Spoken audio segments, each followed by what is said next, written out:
Salut tout le monde, bienvenue dans Himitsu Retro. Et oui, c'est la fin de l'arc Flazard dans Dragon Quest Quête de Dai, ce qui nous amène quand même des épisodes 14 à 20. On est sur un arc beaucoup plus long que ceux précédents. Alors, bon, bah, tu vois, hein, l'arc il est bien, machin, il n'y a pas de problème, les reproches habituels, les noms des techniques pourries, l'aura à la con. Bon, là-dessus, on va pas revenir là-dessus. Maintenant, on va parler des petites choses que je craignais, comment ils s'en sont débrouillés, et quelques petits reproches que j'ai à faire. Alors, à la fin de l'arc Phasar, nous arrivons au tome 8. C'est important puisque l'ancienne série se finissait en gros avec la moitié de l'arc suivant. Donc on approche des limites de l'ancienne série en 2 fois moins d'épisodes. Donc automatiquement, ils ont fait des petites coupes, mais bon, c'est des petites choses, on va en parler. Alors, je voulais parler de Matorif. Comme j'avais dit dans ma prochaine vidéo, dans ma dernière vidéo sur Dragon Quest de Dai, je craignais que pour le politiquement correct, il nous supprime le caractère pervers de Matorif, et que du coup, ça nous change complètement le personnage. Alors, non. Ils ont réussi à trouver un compromis entre le politiquement correct et le caractère pervers de Motorif. Ils ont bien tourné le truc. La première scène où on voit Motorif et que il reconnaît Mam, dans le manga, il arrive vers elle, il lui plotte les seins, elle va pour le frapper, il esquive, il lui plotte le cul, et là, bon, elle arrive à l'avoiner. Donc voilà, c'est Motorif. Dans l'animé, dans ce remake, ils ont bien tourné le truc, puisque quand il la voit, il lève les mains et lui dit « Oh, qu'est-ce que t'as grandi ?» Ça donne... En fait, il dit ce qu'il a fait dans le manga. Donc on garde le côté pervers, mais en restant politiquement correct, puisqu'en fin de compte, il ne le fait pas. Alors, ça pourrait s'arrêter sur cette scène, dire « Bon, bah voilà, il faut qu'on modifie toutes les scènes où il fait des choses perverses et compagnie. » Alors dans l'arc Flazar, il en fait deux. Il y a cette scène et une deuxième, mais la deuxième, ils ont carrément supprimé tout le passage.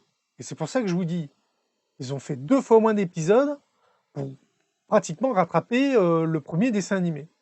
Normalement, pendant que Dai et les autres se battent sur l'île de Vraj contre Flazar et l'armée du mal, t'as Matorif qui soigne les blessés, compagnie, enfin qui les soigne, il passe comme ça. Et tu as l'une des sages du Papunica, donc c'est Amy, si je me souviens bien, Amy ou Marine, je crois que c'est Marine, qui est en train de recoudre la montgolfière. D'ailleurs, à la fin de l'arc, ils arrivent en montgolfière, en haut de la tour de l'île de Vaj, et c'est comme ça qu'ils les ramènent, parce qu'ils sont tous complètement vides en mana, donc ils pouvaient pas sortir de l'île. Et ça, du coup, toute la scène où on la voit qui discute avec Matorif pour recoudre le ballon, tout ça, elle a été supprimée, et dans cette scène, normalement, quand Matorif il explique des choses, il passe sa main sous sa jupe et il lui plotte le cul.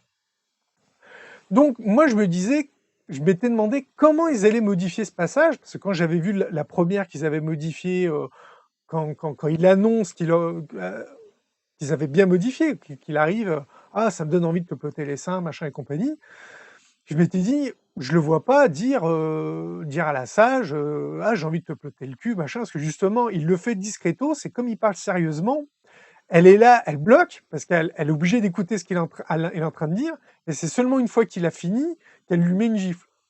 Et je m'étais dit, comment ils vont faire ça? Ils ont supprimé tout le bloc. C'est-à-dire que quand le ballon arrive, on se dit, bah tiens, le ballon, il était endommagé, machin, comment ils l'ont réparé, machin. Tout ça, ça a été zappé. Et mine de rien, ça peut vite fait de supprimer 2 à 5 minutes d'animation, cette scène, facilement. Et donc, il y a des petites scènes par là, par-ci, par-là, des petits trucs qui suppriment et qui, du coup, condensent un peu plus de choses. Alors, ils ont gardé le côté pervers de Matorif, c'est bien. Ils ont réussi à le rendre politiquement correct dans le sens où il ne le fait pas, mais qu'on sait comment il est. On le voit faire le con, machin et compagnie, ça ils ont gardé. Ils ont gardé le côté humoristique de Matt Rife. Maintenant, la deuxième chose qui m'a un peu fâché, c'est justement quand il rencontre Matt Rife et que tu as le vieux Bardock, là, qui quand il voit Matt Rife, il dit « Ah, l'archimage Matt Rife ». Et là j'étais « Ah, ils ont osé ». Il faut savoir que ce terme d'archimage, en français, Daibadoshi en japonais, alors attendez, je vais être sûr de ne pas m'être trompé dans la prononciation. Donc on va hop. Ah bah oui, mais forcément dans. Alors voilà le problème, c'est que j'ai regardé dans la version Tonkam, et dans la version Tonkam, c'était traduit archimage, alors que dans la version j'ai lu sous le nom Fly, là c'était bien marqué Daimadoshi. Et en fait, ce terme Daimadoshi, ce terme d'archimage, dans le manga, on ne le rencontre qu'au tome 27. On est au tome 8.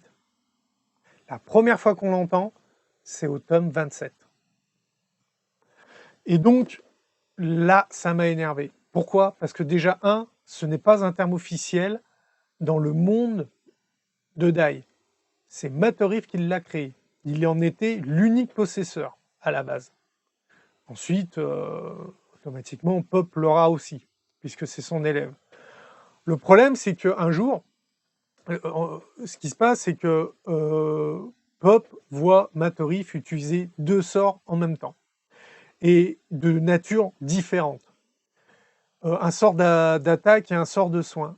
Et ensuite, durant un entraînement, il lui pose la question, il lui dit, mais le fait de pouvoir utiliser 2 sorts en même temps, c'est déjà énorme, mais en plus, un sort de soin et un sort offensif, il fait, donc vous n'êtes pas un magicien, vous êtes un sage.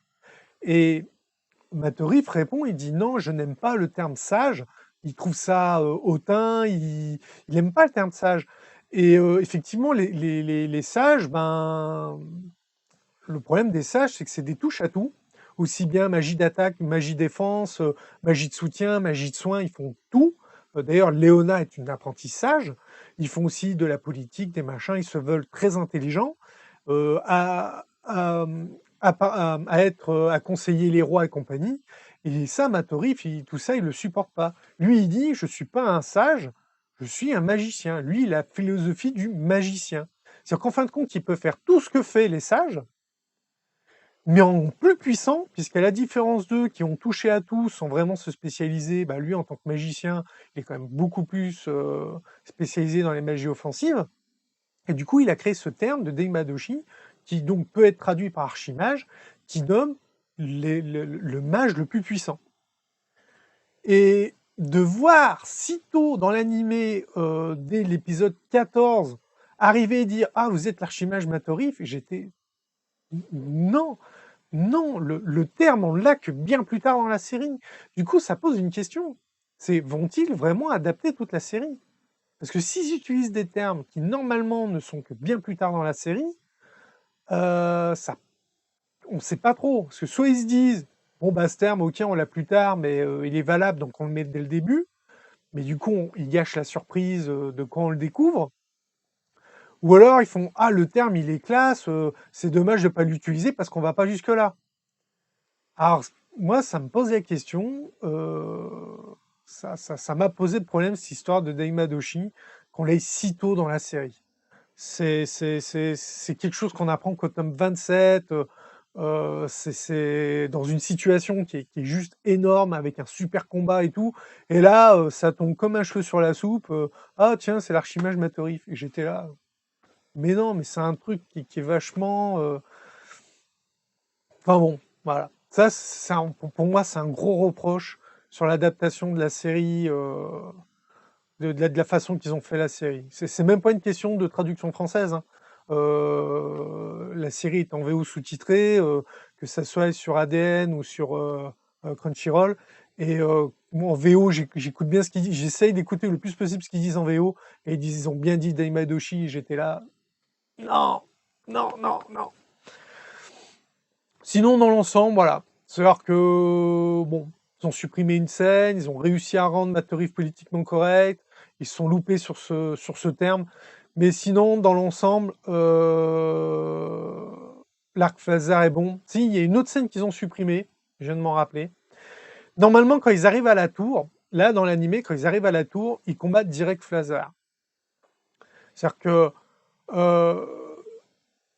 et en fait, non. Normalement, quand ils arrivent à la tour, il y a des rochers explosifs. C'est un type de monstre, c'est des gros rochers, qui utilisent Megant, donc en gros un sort de kamikaze, pour s'auto-détruire, et en même temps, la force de l'explosion...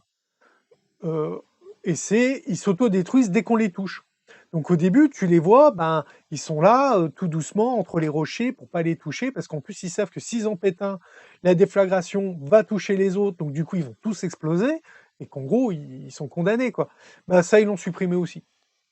Ils ont supprimé ça, ils ont fait, hop, direct le boss. Bon, voilà. En gros, si je compte toutes les petites scènes qu'ils ont supprimées à droite à gauche, ils ont dû supprimer à peu près l'équivalent d'un épisode et demi, quelque chose comme ça. À peu près en temps d'adaptation, chose comme ça. Bon, c'est pas bon. Mais c'est ce qui fait que on arrive à l'épisode 20 et que dans la première série, je crois on avait déjà dépassé les 30 à ce moment-là, quoi. Donc un épisode par-ci, un épisode par-là. Bon, voilà. Donc ça sera tout. J'attends donc l'arc suivant, je vais l'appeler l'arc. C'est un peu spécial parce qu'au début, il y a la partie dragon, donc il y a l'arc dragon. Après, ils vont à Terran. Quand ils vont à Terran, c'est plus ou moins l'arc Baran. Donc je pense qu'en gros, ça va être l'arc Baran d'un point de vue général. Mais je pense que je vais d'abord faire une première partie arc dragon, avec tout ce qui se passe quand ils découvrent ce qu'est un chevalier dragon et compagnie, et ensuite passer sur l'arc Baran. Parce que regrouper ensemble les deux combats contre Baran, s'ils vont bien jusque-là, et j'espère, parce que d'avoir coupé à ce moment-là, les fans à l'époque, moi je me rappelle, tous les fans avaient hurlé d'avoir coupé. Ils coupent après le premier combat contre Baran, donc j'étais dans la première série.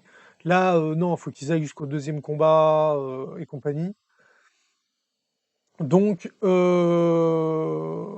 il me semble qu'ils allaient jusqu'au deuxième combat dans la première série. C'est juste que nous, en France, je sais plus si on avait eu les derniers épisodes ou pas, enfin s'il y avait eu un truc. D'ailleurs, Fly, si je me souviens bien, a été doublé en France par Brigitte Lecordier, donc c'est cap pour vous dire. Enfin bref, abonnez-vous, le petit pouce bleu, ça fait toujours plaisir. Commentaire pour dire ce que vous avez pensé de cet arc Flasar, c'est toujours sympa. Et je vous dis à bientôt pour une prochaine vidéo. Bye!